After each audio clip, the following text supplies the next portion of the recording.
अवधूत चिंतन श्री गुरुदेव दत्त श्री स्वामी समर्थ महाराज की जय. स्वामी दत्त सेवा या चॅनलवर तुम्हा सर्वांचे खूप खूप स्वागत.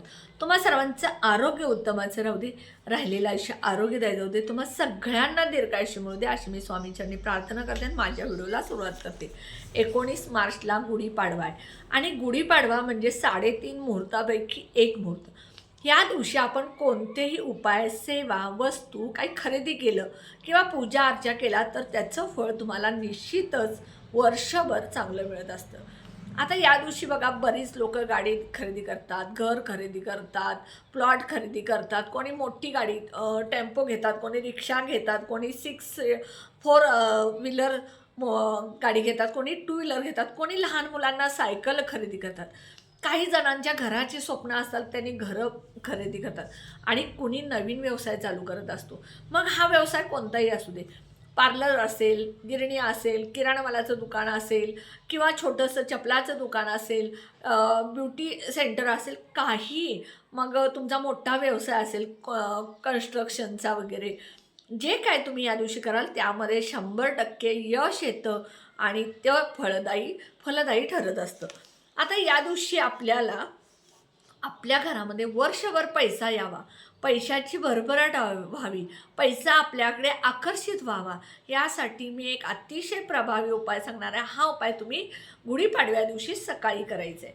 सगळ्यात पहिल्यांदा गुरुवारी 19 मार्चला लवकर उठायचं, पहाटे घर स्वच्छ झाडून पुसून घ्यायचं. गुरुवार आहे, फरशी पुसायची आहे, त्यामध्ये मीठ अजिबात टाकायचं नाही, त्यामध्ये चिमूटभर हळद, गोमूत्र, गंगाजल, गुलाबजल, भीमसेन कापूर गोमूत्र हे सगळं टाकून फरशी स्वच्छ पुसून घ्यायची. यामुळं काय होईल, घरातली नकारात्मकता निघून जाईल. त्यानंतर मुख्य दरवाजाचा जो उंबरा आहे तो स्वच्छ गोमूत्रानं धुवून घ्यायचा आणि हळदीचं लिंपण करायचा. मुख्य दरवाजाच्या बाहेर सुंदर रांगोळी काढायची. त्यानंतर तुळस आहे, त्या तुळशीजवळ समजा तुळशीच्या बाजूला जमीन असेल तर गाईचं शेण मिळालं तर गाईच्या शेणानं तिथली जमीन सारवून घ्या, सुंदर रांगोळी काढा. आणि या दिवशी गुरुवार आहे त्यामुळे तुळशीला तुम्ही जल अर्पण करत असताना कच्चं दूध त्यामध्ये घालायचं आहे. सकाळी तुम्ही स्वच्छ आंघोळ करून धुतलेली कपडे घालायची आहेत. आंघोळीच्या पाण्यामध्ये चिमूटभर हळद, गंगाजल आणि गुलाबजल टाकून आंघोळ करायची आहे आणि त्यानंतर स्वच्छ धुतलेली कपडे घाला. या दिवशी काळे निळे वस्त्र आवर्जून टाळा आणि या दिवशी केशरी घाला, पिवळं घाला, गुलाबी घाला, लाल घाला, त्यानंतर पोपटी घाला. ह्या वस्त्र तुम्ही कलरची परिधान करू शकता. आणि शक्यतो सौभाग्यवती स्त्रिया असतील त्यांनी साडी नेसा, कारण साडी ही आपल्या भारतीय संस्कृतीची अतिशय महत्त्वाची वेशभूषा आहे. त्यामुळे साडी नेसा आणि आधी हातामध्ये बांगड्या घाला, नथ घाला, त्यानंतर आंबाडा घाला, फुलाची वेणी घाला, सुंदर सजा आणि मग पूजेला बसा. पूजा करत असताना नित्यनेमाची जी पूजा आहे ती करत असताना तुम्ही गुरुवार आहे, गुढीपाडवा आहे, त्यामुळे देवांना तुम्ही आवर्जून पहिल्यांदा वस्त्र घेऊन या. आपण सगळ्या गोष्टी खरेदी करतो पण देवांना वस्त्र आणत नाही. म्हणजे आमची एक सवय, माझ्या मुलीची आणि माझी, की नेहमी आम्ही पहिल्यांदा देवांच्या वस्त्रांची खरेदी करत असतो.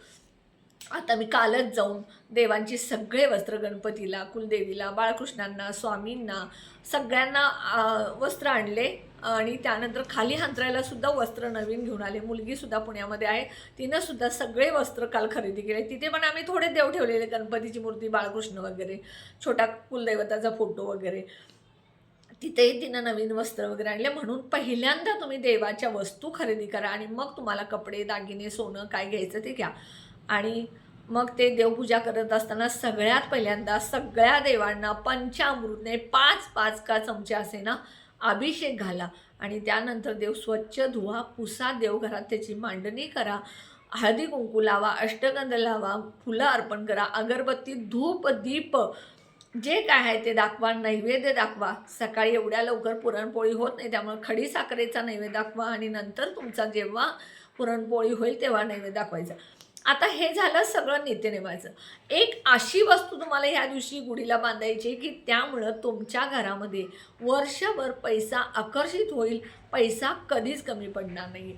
म्हणजे हा पैसा कुठून येईल तुम्हाला, तर तुम्ही जी नोकरी करता त्यात प्रमोशन होईल किंवा पगार वाढेल, इन्क्रीमेंट होईल.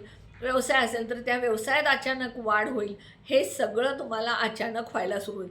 फक्त कर्म चांगले ठेवा आणि कष्ट करायला विसरू नका. कुणाच्या निंद्या नालस्ते करू नका, कुणाबद्दल वाईट बोलू नका, कुणाचं वाईट व्हावं असं सुद्धा म्हणू नका. ह्यामुळे सुद्धा तुमची प्रगतीमध्ये अडथळे येत असतात.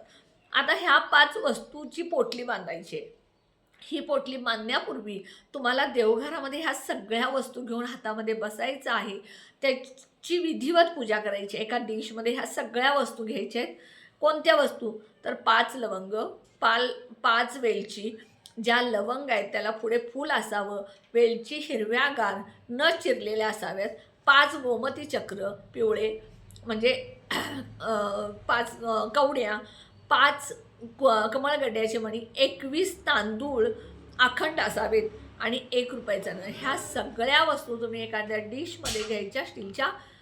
त्या सगळ्या वस्तूंची पूजा करायची. हळद कुंकू अक्षदा आणि त्यानंतर फूल अर्पण करायचं, धूप दीप दाखवायचं आणि 1 वेळ महालक्ष्मी अष्टकम, 1 वेळ श्रीसूक्त, 21 वेळ किंवा 101 वेळा महालक्ष्मीचा मंत्र म्हणायचा. आणि ही पोटली तुम्ही माता लक्ष्मीच्या चरणाजवळ लावायची आणि तुमची इच्छा बोलायची. आणि त्यानंतर ज्या वेळेला तुम्ही गुढी उभा करत असता त्या गुढीला ही पोटली बांधायची. मग ही का पहिल्यांदा पूजा करायची? म्हणून लवकर उठून तुमच्या देवघरातली पूजा करायची, जेणेकरून ही पोटली तुम्हाला सिद्ध करता येईल. सिद्ध करून ही पोटली गुढीला बांधायची. आता गुढी उभा करत असताना काय करायचं? घराच्या मुख्य दरवाज्याच्या बाहेरून आत येताना उजव्या बाजूला आणि घरातून बाहेर जाताना डाव्या बाजूला गुढी उभा करायची. गुढी उभा करत असताना जी मुख्य दरवाज्याच्या बाहेर जेव्हा गुढी उभा करता तिथली जागा स्वच्छ सारवून घ्या किंवा पुसून घ्या. फरशी असेल तर पुसून घ्या. पाट धुवून स्वच्छ घ्या. पाटावरती गुढीची काठी जी असते ती घ्या. आता हे पाट जो आहे त्या पाटाच्या बाजूला तुम्हाला रांगोळी काढायची. गुढीची काठी बांबूची असते. ही बांबूची काठी ज्या वेळेला तुम्ही विकत आणायला जाता त्यावेळेला 1ही रुपया त्यामधला कमी करायचं नाही. कारण कसं असतं बघा, त्यामध्ये मार्जिन केलं तर तुम्हाला प्रगतीमध्ये अडथळे येत असतात. म्हणून कधीही गुढीच्या काठीमध्ये देवाच्या वस्तूमध्ये कधीही तुम्ही मार्जिन करायचं नाही. आहे त्याच किमतीला वस्तू घेऊन यायच्या. आणि त्यानंतर काय करायचं? ही गुढीची काठी जी आहे ती स्वच्छ धुवायची. गुढीच्या काठीला मध्ये मध्ये आंब्याच्या पाण्याचे डहाळे बांधायचे आणि वरती शेंड्याला 1 रेशमी साडी किंवा ब्लाऊज पीस, 1 तांब्या, कडुलिंबाचा ढाळा आणि साखरेची माळ हे सगळं बांधायचं आणि त्याबरोबर पोटली बांधायची. आता हा तांब्याचाच तांब्या का बांधायचा? तर त्यामध्ये सकारात्मकता जास्त असते. स्टीलचा तांब्या, स्टीलचा ग्लास अजिबात बांधायचा नाही. छोटा जरी तांब्या तुम्ही आणता आला तर शक्यतो घेऊनच या. विकत असेल तर तोच घासून तुम्ही स्वच्छ पुसून बांधला तर चालते. आता त्या तांब्यावरती हळदी कुंकू गोमूत्रामध्ये मिक्स करून त्याचं स्वस्तिक काढायचं. दोन्हीकडे 2 दंडक द्यायचे, मध्ये टिपक्या द्यायचे आणि 8 हळदी कुंकवाची बोटं ओढायची आणि ह्या तांब्या त्या गुढीला बांधायचा. आणि ही जी पोटली मी तुम्हाला सांगितली ही पोटली तुम्ही त्या गुढीला बांधायची. त्यानंतर दिवसभर ही पोटली त्या गुढीला राहील. संध्याकाळी ज्या वेळेला गुढी आपण उतरेल त्यावेळेला ही पोटली काढायची आणि ही पोटली तुम्ही जिथं धन ठेवता, पैसे ठेवता, तिजोरीमध्ये जिथं किंवा व्यवसाय ठिकाणी ठेवायची.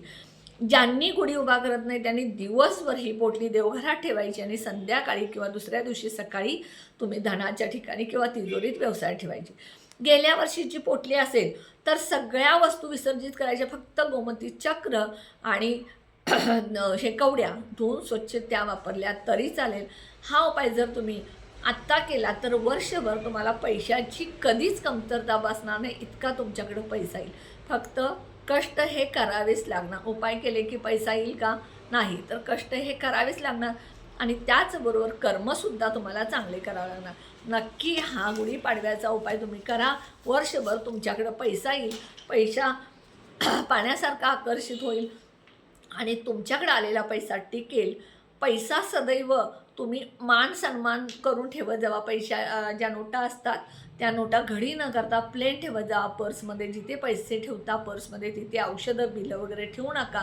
त्यामुळे सुद्धा आपल्या घरामध्ये पैसा येण्यासाठी अडचणी होतात. हा जो मी आत्ता लक्ष्मी प्राप्तीचा पोटलीचा उपाय सांगितला हा अतिशय महत्त्वाचा ज्योतिषशास्त्राप्रमाणे उपाय नक्की करा आणि बघा तुम्हाला किती फरक पडेल. माहिती आवडली असेल तर कमेंट बॉक्समध्ये कमेंट बॉक्समध्ये श्री स्वामी समर्थ लिहायला विसरू नका आणि व्हिडिओला सबस्क्राईब करायला विसरू नका. व्हिडिओ जास्तीत जास्त शेअर करा, लाईक करा आणि ऑल बटनला क्लिक करायला विसरू नका.